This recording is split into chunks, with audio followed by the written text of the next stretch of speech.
2010년 7월 22일 미국 테네시주의 멤피스 한 중년의 여성이 경찰서에 전화를 걸어 아들의 실종 신고를 합니다. 자기의 아들이 7월 18일 이혼한 전처의 집에 자녀들을 보러 간 이후로 나흘째 연락이 되지 않는다고 했습니다. 경찰이 남자의 전처를 방문했을 때 그가 자녀들을 보러 왔었지만 그날 밤에 집을 떠났다고 말합니다.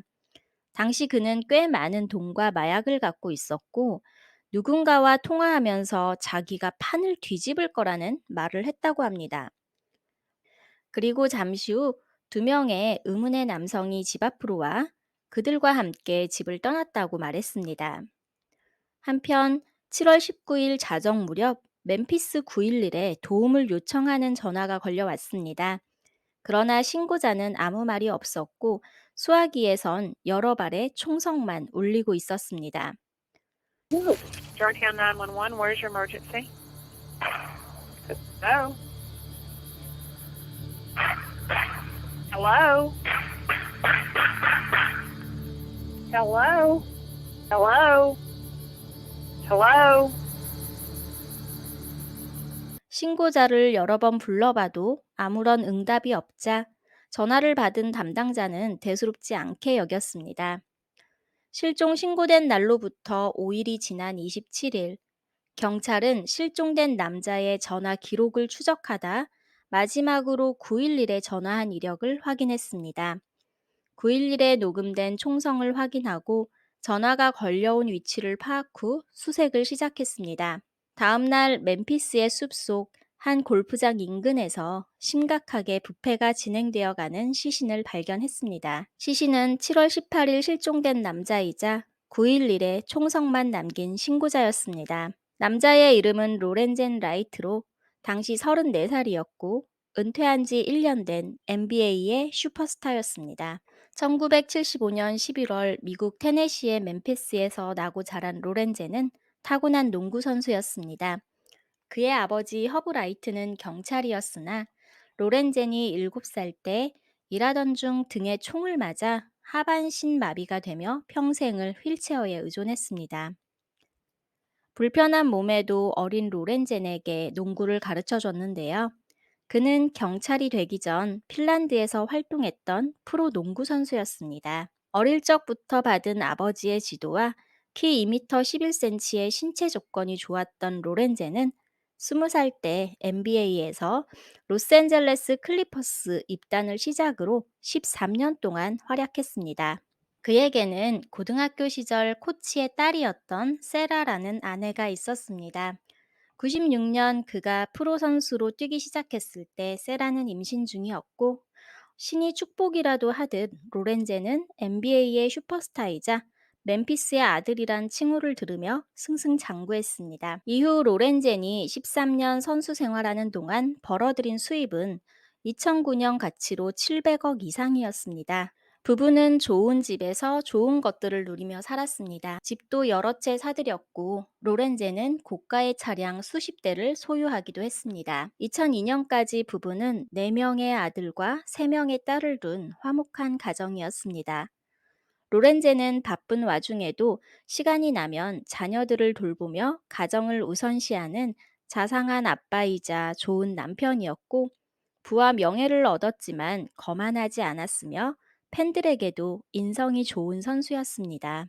그러나 2003년 막내딸이 영아 돌연사로 사망하면서 부부의 관계는 금이 가기 시작했습니다. 특히 자녀를 끔찍이 아꼈던 로렌젠에겐 더없이 힘든 날들의 연속이었고 부부는 자주 언쟁을 벌였습니다. 2009년 로렌제는 은퇴하며 부부 사이는 돌릴 수 없는 지경에 이릅니다.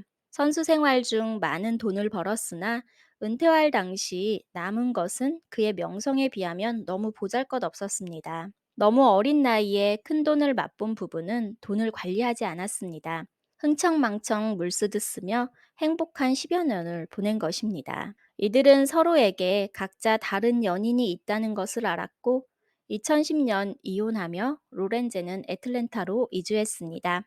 이혼은 했지만 그는 아버지로서 최선을 다했습니다.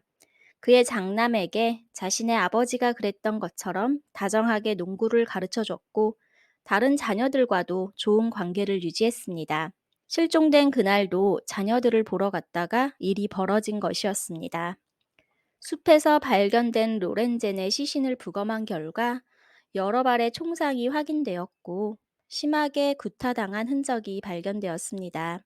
머리에 두 발, 가슴에 두 발, 팔에 한 발을 맞고 숨졌으며 이미 숨진 것을 확인 사살까지 한 것으로 보인다고 했습니다.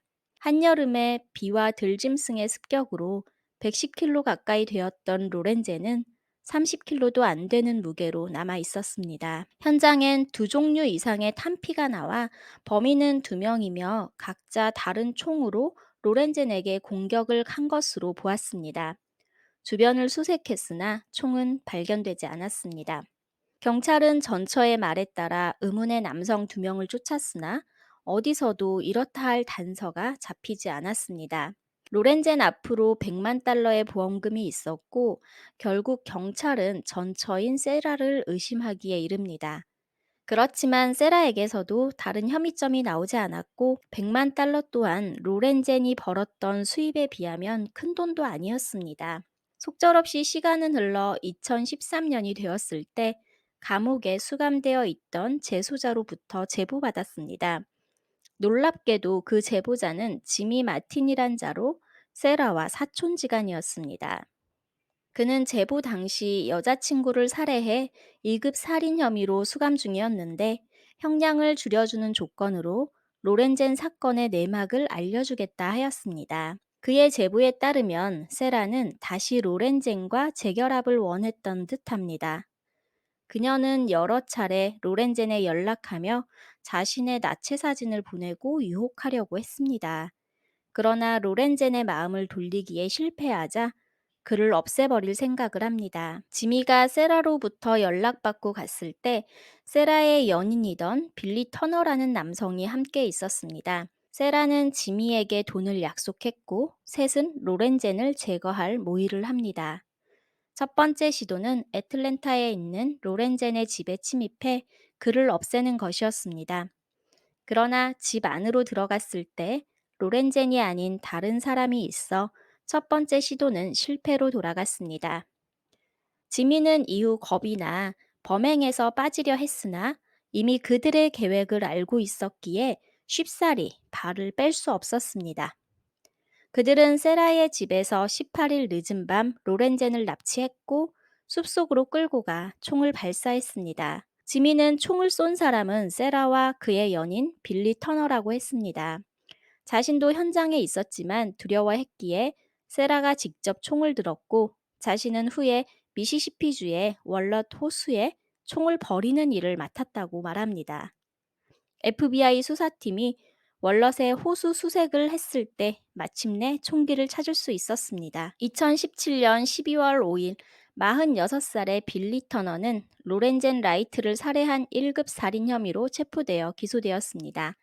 세라는 이혼하기 전부터 빌리와 같은 교회에서 만나 내연 관계로 지내왔습니다. 빌리 체포 일주일 후 세라는 캘리포니아 리버사이드에 있는 그녀의 집 근처에서 체포되어 1급 살인, 살인 공모 및 살인 미수 혐의로 기소되었습니다. 그들은 이미 헤어진 사이였고 세라에게는 새로운 남편도 있었습니다. 빌리와 세라는 서로 자신은 죽이지 않았다고 주장했고 동기에 대해서는 둘 다 입을 열지 않았습니다. 후에 로렌젠의 어머니는 인터뷰에서 세라가 로렌젠을 죽인 이유는 100만 달러의 보험금 때문이었을 거라 말했습니다. 또한 자기 아들은 선수 시절에도 몸 관리를 엄격히 했기에 마약 따위에 손을 댈 인물이 아니라고 했습니다. 은퇴한 지 1년도 채 안 돼 타락의 길을 갈 어리석은 아이가 아니었다며 안타까워했습니다. 세라는 이혼할 때 재산 분할과 자녀 양육비를 보장받기로 했으나 이미 결혼 생활 동안 씀씀이가 너무나 커져버린 상태였습니다. 그녀에겐 남아있는 재산도 없었습니다. 그녀의 사치와 활락은 도를 넘어섰고 주변 사람들은 모두 이를 알고 있었습니다. 그녀가 생각하기엔 스스로가 비참했습니다. 로렌젠이 사망하자 그녀는 곧바로 보험금 100만 달러를 수령합니다. 이혼했지만 수령자는 세라였기에 문제없이 지급받았습니다. 13억가량 되는 큰 돈을 그녀는 1년도 안 되어 모두 탕진했습니다. 돈은 자녀들을 위해 썼다고 주장했으나 확인해 본 결과 세라의 개인 유흥과 사치에 훨씬 많은 돈이 흘러갔음이 밝혀집니다. 2019년 7월, 쉐라는 살인 공모와 1급 살인 미수 공모에 대해 유죄를 인정하고 징역 30년형을 선고받았습니다. 그녀가 직접 살인했다는 것은 증명할 수 없었던 것으로 보입니다. 빌리 터너는 2022년 3월 1급 살인, 살인 미수, 1급 살인 공모로 유죄 판결을 받고 종신형을 선고받았습니다. 로렌젠의 어머니는 아들을 죽인 남자와 전 며느리에게 내려진 형량에 만족한다며 이젠 아들이 편히 쉬길 바란다고 하였습니다. 2022년 3월 세라에게 가석방 자격이 주어졌고 그녀는 요청했으나 유가족과 주변인들의 탄원에 의해 가석방은 거절되었습니다. 형량의 10분의 1도 안 살았는데 가석방 자격이 주어지는 것이 의아하지만 그녀는 2027년에 또다시 가석방 자격이 주어집니다.